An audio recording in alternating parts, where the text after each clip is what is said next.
Ahlan, hello. This past spring, I journeyed to Morocco with the hopes of learning a new culture, expanding my Arabic skills, and exploring a world unknown to me. My program started out with a homestay orientation in Meknes. We stayed here for 2 weeks, taking classes and touring the city. A horse-drawn carriage ride stood out to most of us as most memorable.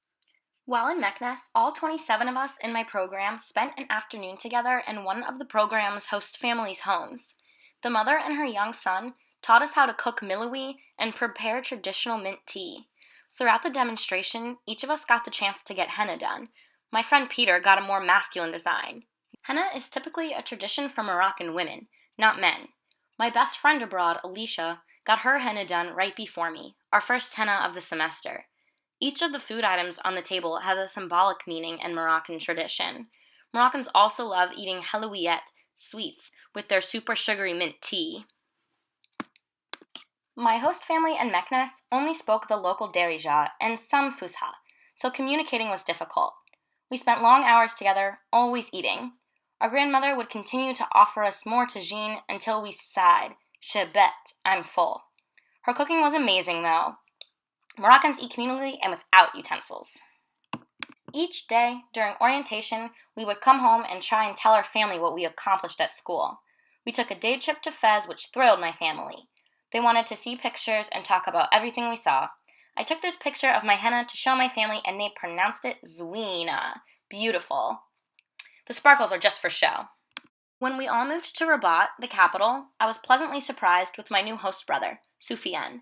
My host sister, Lamia, happened to be a henna artist for weddings and in the town for tourists. Soufiane would take me to the beach by our house and to cafes for coffee. He served as my local guide, and with him I never felt like a tourist or an outsider.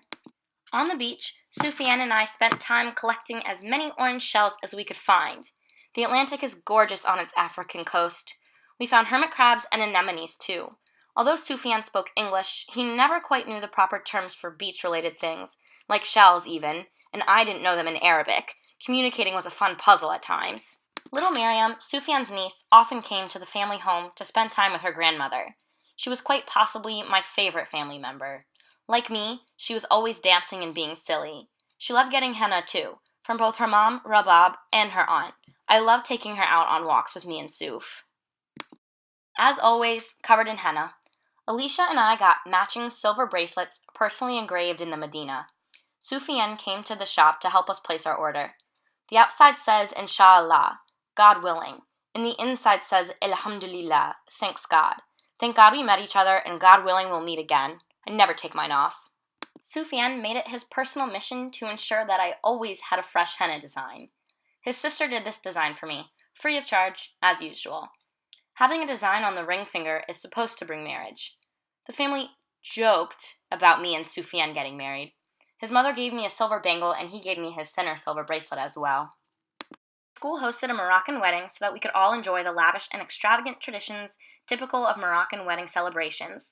We all wore kaftans gifted by our host mothers and brought traditional dishes to enjoy. My host sister came to the wedding to adorn us all with festive and sparkly designs. Henna is good luck for the bride and groom, and all female guests join in. In addition to the wedding, my school took us on a weekend trip to a Berber village. In the village, we helped the community paint the school walls and work on a garden.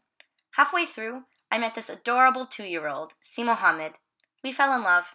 He even told his mom, Ken Berita, I like her. He also had a tiny pet kitten, suiting him perfectly.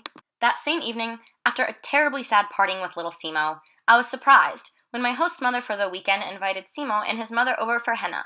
His mom, 20 years old and younger than me, gave me a thick, double-sided design on both hands, typical of the mountain region. My hands stayed wet with henna for hours, so she so kindly spoon-fed me my dinner. Our class trip to the desert was unforgettable.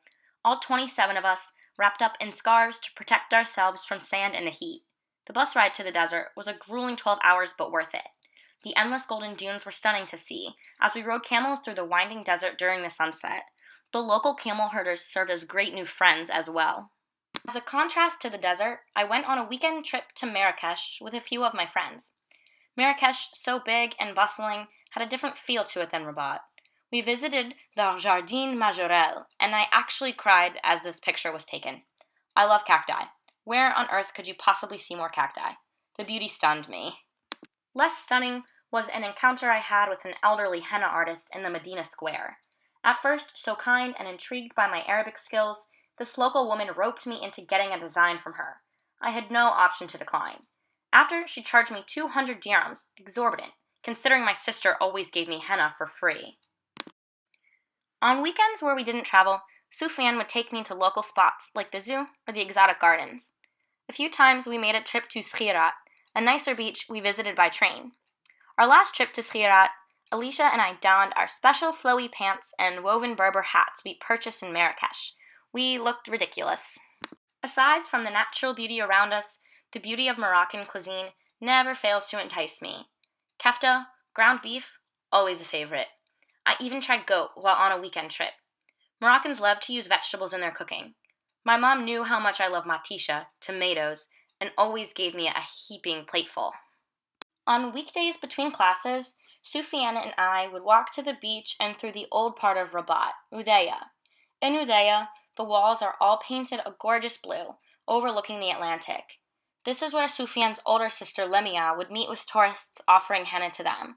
There was also always an abundance of cats resting in the sun, a joy to me. My life in Morocco felt like a dream, el hulm. My relationships with my family, Sufyan, and Alicia fill me with happiness to reflect upon. A tapestry of colors and culture, with traditions so strong and savory, I know I'll find myself traveling back to my second home.